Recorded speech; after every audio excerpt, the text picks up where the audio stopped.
Switch barrels and trainers this week on Mail Call Mondays.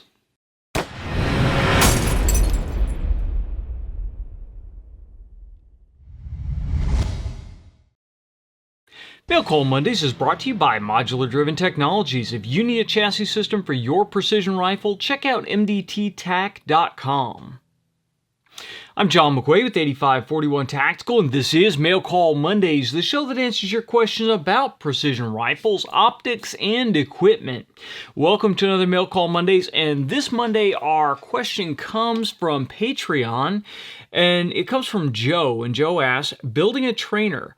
I can swap barrels/bolts on my competition rig easily. I have a Curtis Vector, and it is built for this.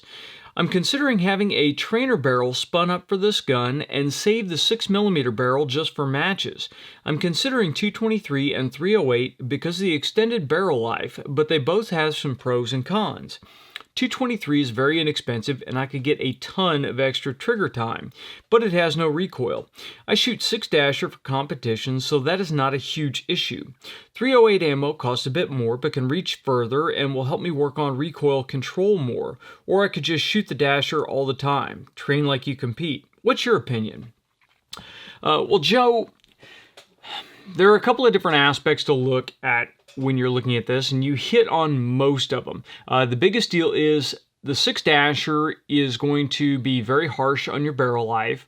You're going to burn through that brass a little quicker, and the bullets and the powder are going to be more expensive than the 223 option. When you switch over and you look at the 308 option, the actual cost for the ammunition itself is going to be pretty close, assuming that you're hand loading your practice ammunition. So not a huge savings there. In fact, the 308, depending upon your dasher load, you may be burning a little bit more powder with it. So I don't know if the 308 is going to be a great option. The 308 is going to have more wind drift, so you will get some more practice out of that, and the 308 is going to have more recoil. But when we are talking about the dasher versus the 223, a dasher is not going to produce a ton of recoil, so you really don't need to train to absorb a heavier hitting recoil that you would have from, say, a 185 or 175 grain 308 cartridge. So I don't know that you're going to get a lot out of that recoil control. I think what is really more important with a trainer is getting the rifle in, getting the position set up, and being able to balance the rifle and get it settled down and get your shots off. And for that, I think a 223 trainer is going to be totally sufficient. In addition, being able to get more shots per dollar out of the 223 than out of a 308 trainer really makes me kind of sway more towards the 223. And I've actually considered that myself, building up a 223 action just as a trainer rifle, and for a youth rifle to be able to get a ton of barrel life without really having a harder recoiling setup. So my gut would say go for the 223. Now, of course, the drawbacks to the 223 is you're going to require a different bolt face, which with the Vector action isn't really that big of a deal.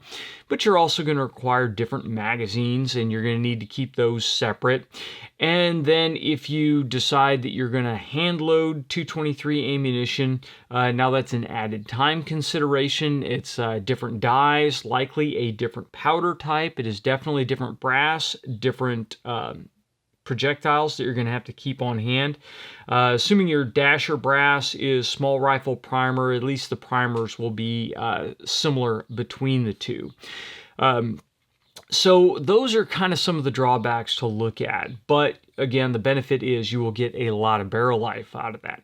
Now, if unlimited cost is a factor, if you don't really have to worry about how much you're spending on it, then just shooting the dasher, that's really the best option, because you get the exact same recoil, you get the exact same wind drift, you get the exact same feel as what you're going to have in a match.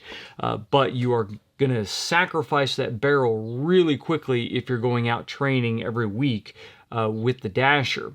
So the way I would work that out and balance that out, you still need to shoot your competition rifle with the dasher barrel in it if that's what you're going to compete with. You still need to shoot that in training, but I would save that for your long days. So when you're really stretching out, when you're shooting past 700, 800, 900 yards, that's where I would really use the dasher.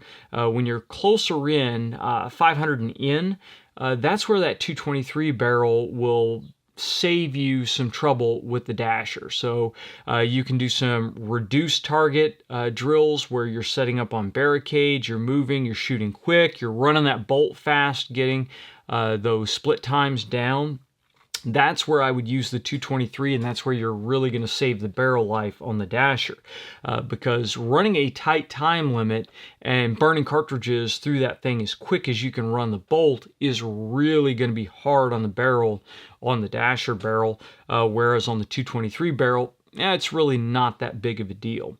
So that's kind of how I would break that down. If you're working on wind calls, if you're working on stretching out, some of those prone stages, that kind of stuff, that's where I would really concentrate on running that dasher barrel. And then anything else where you're off barricades, you're moving quickly, that kind of thing, that's where I would concentrate on using the 223 trainer barrel. So that's just kind of the way that I view it.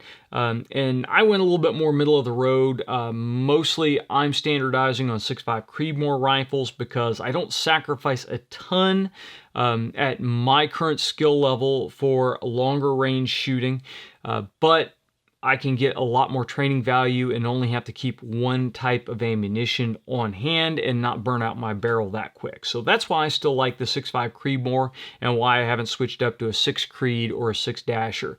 The main reason I still haven't switched over to 6 Dasher is the brass prep. That is not as big of a problem as it used to be, but I really never adopted the 6 Dasher because I didn't want to have to fire form brass and go through all that trouble.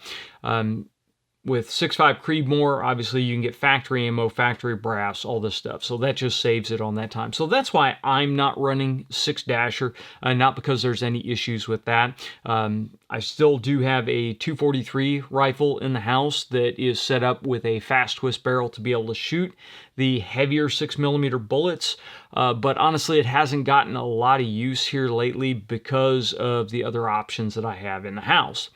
So that's my opinion, but as always, I really want to hear what you guys have to say. If you were in the same situation, what would you do? Would you go with the 223 barrel or would you go with the 308 barrel? I'd love to hear your comments, so go ahead and drop it down in the comment section down below. Now, as always, we are always backed up on reviews, backed up on videos. The next video that you are going to see coming out from us, we're editing it right now, is the review of the Bad Rock South Fork rifle. That is on its way back to Defiance. So we have finished that out, and it has been a ton of fun to shoot that rifle. It is a really great option, but we'll go into detail on the pros and cons because it does have a few little issues that I want to point out to you guys. But that will be coming up, and then the Ultimatum Deadline Part 2 video is following quick on the heels of that. We have quite a few other things that we need to do with the deadline, so I want to get that video wrapped up and out to you guys. That, of course, is the main 6.5 Creedmoor competition rifle that I've been using here lately, and we've got a few matches on it, so I've got some good information on it to bring out to you guys. And then finally, we just got back last week from a trip to Germany to the EWA show. That is basically the European equivalent of SHOT Show. It's a little bit smaller, a little bit less hectic, at least it was for us this time around. And then we got a ton of time to hang out with our friends from Viltech, Germany, and went all around the southern half of Germany, went down into Switzerland and shot some guns. We got to shoot on a 300-meter indoor range in Germany. And so I want to show you guys a little bit of what we experienced there and talk to you a little bit about that. And that should be coming up a little bit later this week. So that is what is on the horizon, and we're going to try to get it out to you as quickly as possible. If you guys have any questions or comments over anything we've covered on this video, please leave it in the comments section down below or send it to us on Facebook or Twitter. If you like the video, please make sure you like, share, and subscribe. If you're listening to us on your favorite podcast app, you can send questions to us at 8541tactical@gmail.com.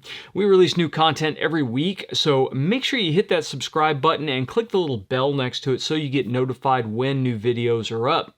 And until next time, get out and shoot.